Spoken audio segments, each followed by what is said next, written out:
Rafi, nagpahinga muna ngayong araw ng linggo dito sa Amerika si Senador Manny Pacquiao bagkos nagpunta nga sila ng pamilya niya sa simbahan at ngayon naman ay ine-entertain yung kanyang mga kaibigan at fans dito sa kanyang bahay. Araw ng linggo, oras sa Amerika, sa simbahan muna si Senador Manny Pacquiao imbes na sa gym. Kasama niya ang misis na si Jinky at bunsong si Israel nang magsimba sa Shepherd Church sa Porter Ranch, California. Naroon din ang kapatid ni Manny na si Sidra Pacquiao. Pagdating sa bahay, napakarami na namang kaibigan at fans ang bumisita sa pambansang kamao. Kabilang si former Los Angeles Laker Ron Artest, na kilala ngayon bilang Meta World Peace. Natutuwa raw sila na lalaban ulit sa Amerika si Pacquiao at ilang beses na ring nanood ng NBA games. Yeah, Manny loves basketball, and obviously he's a great boxer and a great person. So it's really a really great combination. I like to watch him train.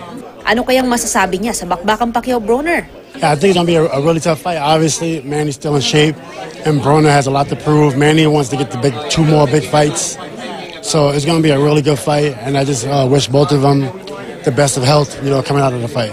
Nakilala rin ni Coach Buboy Fernandez si Meta. Si Bill Wennington, nakasama ni Michael Jordan sa 3-time NBA champion team Chicago Bulls noong 1990s, tsak na manonood daw ng laban ni Pacquiao.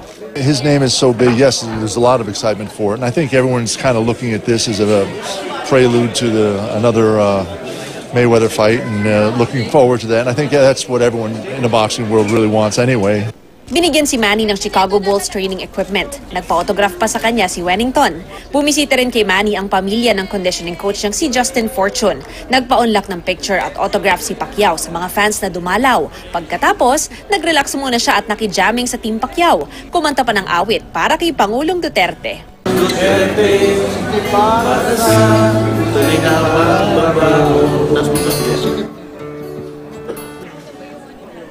Daya kay mataas yung sapatos mo eh. Rafi, ngayon nga eto na, katabi natin ang pambansang kamao bago sila tumulak naman papuntang Las Vegas bukas ng tanghali. Senator, kamusta po yung training natin? It's 1 week na lang po bago yung fight natin. May excitement ka ba? Walang training today. Sunday, hindi, joke lang. Monday. Binibiro lang kita. Kamusta po? Okay naman yung training natin. Today, Sunday, walang training. So, bukas, resume yung training pero light training na lang. Para maintain na lang hanggang Saturday. Ano po ba yung focus natin sa training? Kasi alam natin na counter-puncher. Ready naman tayo. Well prepared tayo. How confident are you, Senator? Very confident. Very confident and because God is good. And Senator, ito lang po, ikakabit ko lang. Kasama din natin ngayon sa studio si Rafi Tima po. May mga ilang katanungan po siya sa inyo. Go ahead, Rafi. Senator, ang sinasabi nila kapag ka-relax daw ang isang Manny Pacquiao, mas deadly ika nga. Mukhang relax na relax kayo ngayon, Senator. Going into the fight, anong mga thoughts po ninyo against Broner? Yes, relax na relax tayo and we have peace of mind because God is good. Maganda yung training natin, nagresulta, and then maganda yung condition natin, physically, mentally, spiritually. I'm prepared. At yung mga bumisita naman po sa inyo, Senator, napakadami pa rin ito at mga high-level ika nga. Talagang ganun pa rin katindi yung pangalang Manny Pacquiao dyan sa Amerika. Reaction niyo po rito? Siguro sabik sila sa akin, maraming bumisita even sa training ko, sa gym. Especially yung media workout, napakaraming media na pumunta. Sabik sila sa akin because matagal akong hindi nakapunta dito, 2 years, more than 2 years din. So, na-miss nila ako. Oo nga, mukhang na-miss ka, pero mukhang ang nilulook forward ng marami, bagapat hindi pa tapos itong Broner fight. May nagpo-float pa rin ng Mayweather, lalo na yung NBA champion. Sabi niya, yun daw ang hinihintay ng marami dyan sa Amerika, Senator.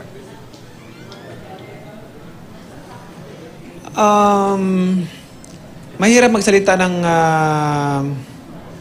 tapos, no? Tapusin muna natin tong laban kay Broner and then katulad na sabi ko, tinatanong din ako dito sa mga media na yan, sabi ko, ihang lang muna natin yung question na yan and we'll answer that after this Broner fight. Mapag-usapan naman talaga yan after ng Broner's fight. So, God willing, may press ko naman after ng fight. Oh, of course, magdedepende talaga yan kung gaano rin yung magiging resulta ng fight. Hindi lang yung final result, pero yung fight mismo, kung magiging matindi ba yung performance ninyo inside the ring. So, ano pong nakikita nyo rito kay Broner? Nabanggit nga ni Mav, counter-puncher ito. At kayo naman talagang in the past, yung mga fight ninyo talaga namang bakbakang matindi. Meron ba kayong sinasabing prediction? Alam natin in the past medyo ayaw nyo mag-predict. Pero this time, anong prediction kay Broner? Wala po tayong prediction sa fight na to. Mahirap magsalita ng tapos. Hindi pa tapos yung fight. Pero gawin natin ang ating makakaya. Sa training naman, ginawa natin yung makakaya natin sa training. Lahat ng paghihirap, sakripisyo sa training, ginawa natin. Then, yung pagpapala sa Panginoon, siyang magabay sa atin sa Sabado, sa taas ng ring. God is good. We will be victorious on Saturday night. At nabanggit po nyo, Senator, mukhang na-miss kayo ng mga tao dyan sa Amerika. Na-miss nyo rin po ba si Coach Freddie Roach? Yes, na-miss ko lahat dito. Si Freddie Roach, yung Team Pacquiao dito. And then, look at my back. Humongous crowds. So yan po talagang kumbaga magpa-power sa inyo no dito sa Broner fight. So bukas po ano? Pupunta na kayo ng Las Vegas. Pero okay lang 'yan. Yes, okay lang 'yan para bilang pagpakita ng suporta para sa darating na laban natin. At yan naman ay yan nakakapagbigay sa akin. Hindi ako nang lulumo na makita sila, makasama sila. Hindi ako nagagalit, kundi masaya because of their overwhelmed support, especially for this fight. Nandito sila lahat, nakasuporta. Makita ako, and then makapagpa-picture, makapagpa-autograph, and then say, good luck to my fight on Saturday. Opo, kumbaga po, hindi sila distraction. Part of boxing.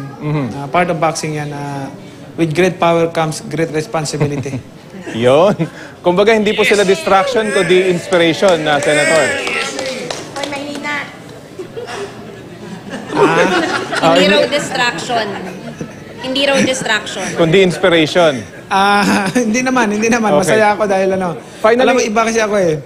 The more na pag ako lang mag-isa sa training, pag nalulungkot ako, so parang wala akong gana mag-training. Pag maraming tao sa kasama ko, marami akong kasama, maraming tao sa paligid ko. And then, ganado ako maghanda sa isang fight, and then hindi ako mag-alala, hindi ako malulungkot. So, iba naman yung pagkatao ko eh. The more people around me, the more I'm happier. Yon. Finally, Senator, mensahe niyo po sa mga fans naman po ninyo sa buong mundo at dito sa Pilipinas na nanonood sa inyo. Alam natin, in the coming days, medyo magiging busy na kayo. Mensahe niyo po.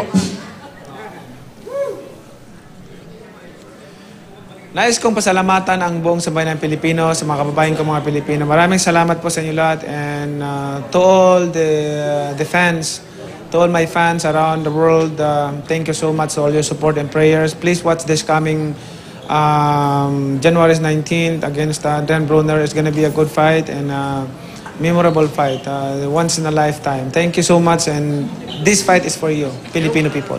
Okay. Maraming salamat sa iyo. Sir Rafi. At maraming salamat sa iyo, Mav Gonzalez.